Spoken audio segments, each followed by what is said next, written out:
from the American Academy of Pediatrics.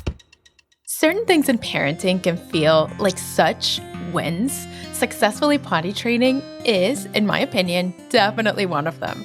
Today, we're talking all about it. What I like to tell people is underwear is not a right. It's a privilege. You earn the privilege to wear underwear, and that's special. And so when you get to that point and you graduate, you get to wear underwear. Welcome to Healthy Children, the podcast for parents from the American Academy of Pediatrics. I'm Dr. Edith Bracho-Sanchez. I am a pediatrician and a mama figuring it out.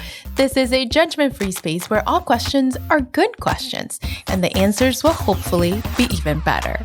Let's get started.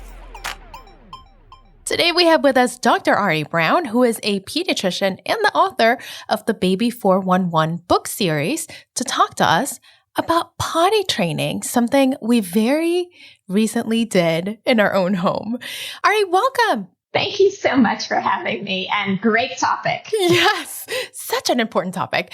I thought we could start, perhaps, Ari, with an acknowledgement that as exciting as potty training can be, especially for us pediatricians who root for families and kids, for some families, the whole thing can feel a little stressful, and some parents even dread it. So if you're one of those parents listening today, hopefully we can help turn some of that dread down just a little bit, right, Ari? Absolutely. Absolutely. You don't want it to feel like it is a test of your parenting skill or a test of your child's intelligence. And I think that's what gets people down, is they feel like it's a personal victory or a personal fail. And it is not. It is really not. A lot of things can go really well, and a lot of things can go wrong that have nothing to do with either your parenting skills or your child's intelligence. So, all right, let's maybe take it from the top. How do we know that our child is ready to potty train? Well, okay, that's the key point, that if no one hears anything else in the podcast today, that's the message I want people to take home, is it's not about when you're ready to potty train, it's when your child is ready to potty train. And so you can say, oh, this summer seems like a good time, or my child is starting preschool, we got to get this done. And, you didn't tell your child when it was time for them to walk or when they were going to start talking, right? It's a developmental milestone. And so what I always tell families is toilet training is a milestone, and there's two rules to it. One is your child has to be clued into the urge. So they have to have that sense that, oh, I got to go. Yeah. And the other is they have to be motivated. They want to be clean, because if they don't care, they're just going to sit there in their undies and poop in the living room. So you gotta, it's on them, and you can't rush it. And so that's so important for families to know. And they need to know that, while there are a few random 18-month-olds who get it figured out, for most kids it's 2 to 3.5, and it's actually not even delayed until they're 4. Such an important point that I hope families, really take to heart. It's not when you're ready, it's when your kid is ready. I have to tell you, Ari, my kid was ready sooner than I was ready, which, it sort of took me by surprise. I was like, oh, you haven't even turned 2 yet. In my pediatrician mind, I was like, we're going to wait till 2 or after, right? And he just came home and he was ready. And I was like, I guess we're going to roll with this. And we did, and things went well. But it was definitely when he was ready. So let's talk methods, Ari. What are some different methods of potty training that you've seen out there and that you recommend? Right. So for most kids, I tell people toilet training takes a day. You just have to pick the right day, right? And so when they are developmentally ready, pick a weekend and be all in and stay at home. So you've got plenty of access to the bathroom, and let them go. And you tell them, when you feel like you need to go, you go. And if they have an accident, it's okay. If they have 10 accidents, that was the wrong day. And you just go back to diapers on Monday, and it's totally fine. Spending weeks and months having your child wearing training pants, which, by the way, I'm very much a fan of training pants, which are the cotton underwear with an extra layer. Yeah. Very different from pull-ups or those training pants that are really just diapers. They have to wear something that makes them feel like, oh, I had an accident. But wearing them for weeks and months doesn't make them successful any more quickly. It just makes them feel like they failed, and you've got a lot of cleanup. So pick a day, pick a weekend. If it wasn't the right weekend, you had a false start, you might have 2 or 3 weekends. That's for most kids. And when you pick the right weekend, it works and they move on. Yeah. There is a subset for kids who I like to recommend more of a gradual approach. And those are for kids who have some issues, which are either they're the absent-minded professor, which is they don't pay attention to their body urges. Or they're the withholder, the kids who have an experience with being constipated and then it hurts when it comes out and then they're afraid. And so instead of letting the poop come out, they hold it in and they do this little poopy dance where they cross their legs and people think that they're trying to let it come out. I'm like, no, they're trying to hold it in. They're so withholders. Right. Withholders, right? And then you've got kids who have these irrational fears that the toilet monster is going to suck them down the pipes, like with their pee and poop. So for those kids, those kind of special cases, those kids, I do a gradual approach because they need a little bit of motivation and baby steps, which can take a few weeks. And so we start with, it's okay to poop or pee in your diaper, but we do it in the bathroom. And then you give them lots of motivation to, yay, I'm so proud, and praise them for that little baby step. And then the next step is, it's okay to go in the bathroom. It's okay to wear a diaper, but why don't we try sitting on the potty with that diaper on? And so then you give them lots of praise for that success. And then the next step is you actually have special diapers that have holes in them. And then when they sit on the potty, the poop ends up in the toilet, So those are my gradual toilet trainers and the kids who have had some frustrations and challenges when it comes to toilet training. Yeah, I love that. I love that gradual approach for the kids who have struggled, who are absent-minded, who are withholders, as you call them. Now, let's go back for a second to the majority of kids, right? The kids who hopefully, are not having any of these issues or haven't had them yet, right? It doesn't mean that we can't experience some of these setbacks. They happen and we can tackle them. Yeah. But for most kids, tell us what it looks like to be ready. Like, what do kids do when they're like, okay, I know when this is coming? What should we reasonably expect from a toddler who's ready and feeling the urge to go? Great question. So it's very interesting, but I think it's just, I'd say it's human nature, but animals do this too. So I'm going to say it's animal nature. You like to have some privacy when you got to poop. Yeah. And so kids will get stealthy and they go and they disappear behind the couch or they go into their bedroom or the closet and they go poop and then they come back. And so clearly they know they have to go because they kind of disappear to go do their business and then they come back. Again, if your kid's sitting there in the living room playing with their toys and they poop and then you go in there and you smell it and you go, hey, did you poop? And they're like, no, I didn't poop, which I don't know why they deny that, but you always know it's them, right? Right? They do.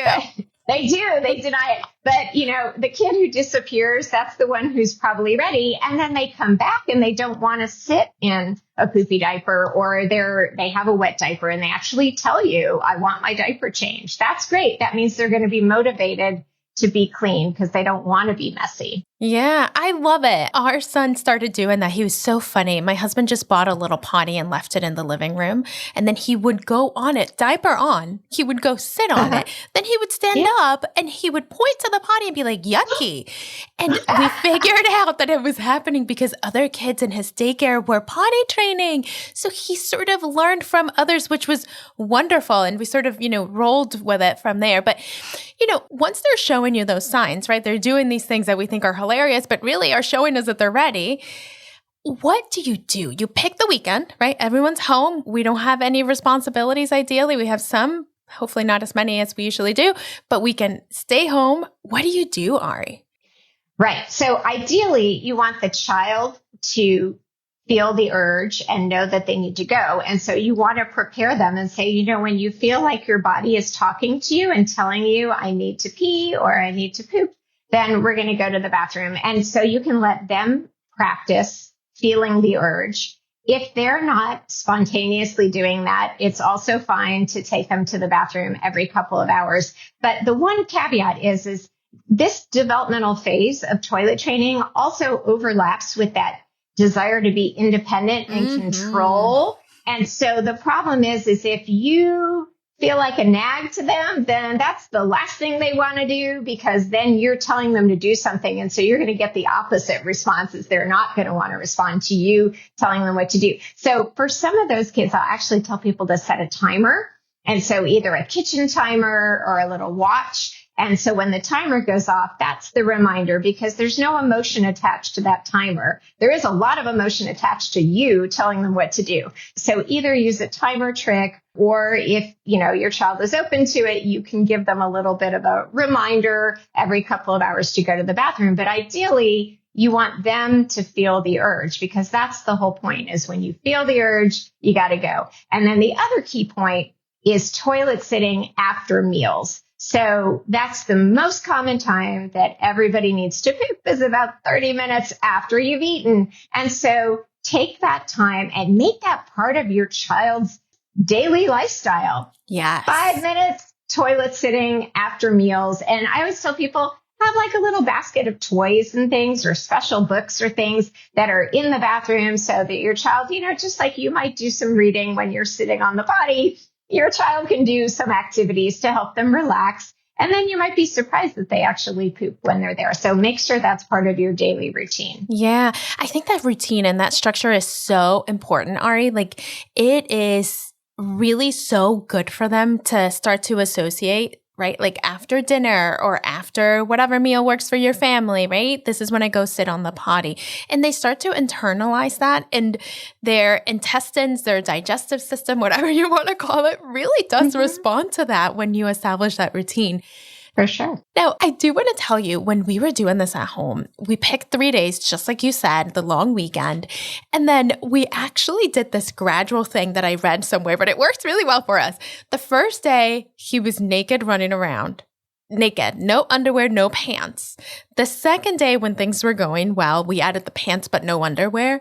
And then the third day, we did both pants and underwear. But it was sort of like an added layer of difficulty for him. And I have to tell you, he didn't make it a couple hours. The intervals for him were shorter. So we found that we had to remind him and bring him to the potty every 45 minutes to an hour. But the key was keeping it fun for him. Like, we sort of had to make it into a game, and we couldn't really ask him, do you want to go to the potty? Because the answer was always nope. Yes, correct. Yes. We had to tell him we're going to go to the potty and then we're going to do this other thing, and then he would roll with it, right? But if we said, do you want to go to the potty? The answer was always no. And I think that's a very common experience. What do you find? Oh, for sure. Toddlers, you don't ever ask. Yeah. You never ask, because the answer, no matter what, do you want to brush your teeth? No. Do you want to get in the car seat? No. Do you want to put your pajamas on? No. So that is not a question. And that's why I say it's kind of a nudge, like, let's go to the bathroom. And that sometimes is more accepted. Or again, using a timer can be helpful. Yeah, it depends on how much your child drinks. If he drinks a lot, he's going to need to go to the bathroom more often. And it's totally okay if it's a waste shorter. It's not a waste of time. It's practice. I do like what you were commenting about wearing clothes or being naked, because I want to bring up an important point about underwear.